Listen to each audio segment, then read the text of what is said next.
Assalamualaikum warahmatullahi wabarakatuh. Perkenalkan, nama saya Givari Nabhan. Saya dari kelas Pendidikan Kimia 1C. Saya di sini akan menjelaskan tentang Sustainable Development Goals. Sustainable Development Goals awal mula terbentuk tak bisa lepas dari Millennium Development Goals yang resmi berakhir pada Desember 2015.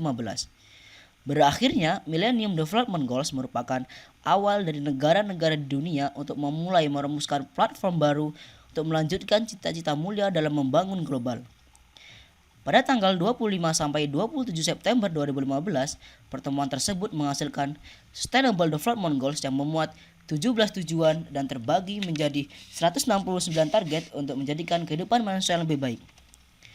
Apa itu Sustainable Development Goals? Sustainable Development Goals adalah pembangunan berkelanjutan dengan 17 tujuan dengan 169 capaian yang terukur dan tenggat waktu yang telah ditentukan PBB sebagai agenda dunia pembangunan untuk kemaslahatan manusia dan planet bumi. 17 tujuan tersebut antara lain: pertama, menghapus kemiskinan; yang kedua, mengakhiri kelaparan; yang ketiga, kesehatan yang baik dan kesejahteraan; yang keempat, pendidikan bermutu; kelima, kesetaraan gender; keenam, akses air bersih dan sanitasi yang layak; ketujuh, energi bersih dan terjangkau; delapan, pekerjaan layak dan pertumbuhan ekonomi; sembilan, infrastruktur, industri dan inovasi; sepuluh, mengurangi ketimpangan; sebelas, kota dan komunitas yang berkelanjutan; dua belas, konsumsi dan produksi yang bertanggung jawab; tiga belas, penanganan perubahan iklim; 14, menjaga ekosistem laut; 15, penjaga ekosistem darat; 16, perdamaian, keadilan dan kelembagaan yang kuat; 17, kemitraan untuk mencapai tujuan. Di sini, saya akan menjelaskan tentang Sustainable Development Goals yang ke-12, yaitu konsumsi dan produksi yang bertanggung jawab. Tujuan Sustainable Development Goals yang ke-12 adalah: pertama, melaksanakan the 10-year framework of program on sustainable consumption and production patterns, dengan semua negara mengambil tindakan dipimpin negara maju dengan mempertimbangkan pembangunan dan kapasitas negara berkembang. Pada tahun 2030, mencapai pengelolaan berkelanjutan dan pemanfaatan sumber daya alam secara efisien.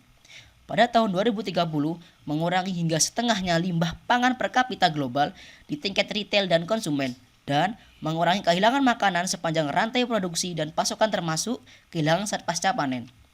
Pada tahun 2020, mencapai pengelolaan bahan kimia dan semua jenis limbah yang ramah lingkungan di sepanjang siklus hidupnya. Pada tahun 2030, secara substansial mengurangi produksi limbah melalui pencegahan, pengurangan, daur ulang, dan penggunaan kembali.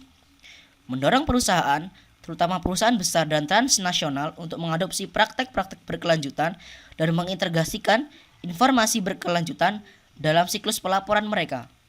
Mempromosikan praktek pengadaan publik yang berkelanjutan sesuai dengan kebijakan dan prioritas nasional. Pada tahun 2030, menjamin bahwa masyarakat dimanapun memiliki informasi yang relevan dan kesadaran terhadap pembangunan berkelanjutan dan gaya hidup yang selaras dengan alam. Untuk mencapai pembangunan ekonomi dan pembangunan yang berkelanjutan, kita terus memperhatikan dampak lingkungan dengan mengubah cara memproduksi dan mengkonsumsi barang dan sumber daya alam.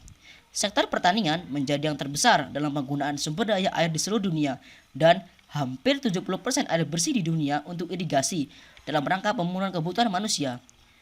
As we know, seperti yang kita ketahui, 1,3 miliar ton makanan dibuang setiap tahun. Sementara, hampir 2 miliar orang kelaparan atau kekurangan nutrisi. Sekitar 22% dari total emisi gas rumah kaca lebih besar dari perubahan hutan menjadi lahan pertanian. Secara global, 2 miliar orang kelebihan berat badan atau gemuk. Hanya 3% dari jumlah air di seluruh dunia yang merupakan air bersih, dan manusia menggunakannya lebih cepat daripada alam mengembalikannya.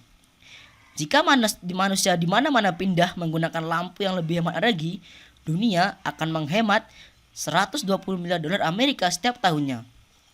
Oleh karena itu, pentingnya halnya mengubah cara pandang kita terhadap pola konsumsi dan pengelolaan terhadap energi yang kita pakai. Apakah itu berkaitan dengan penggunaan listrik, air, kemasan makanan itu sendiri.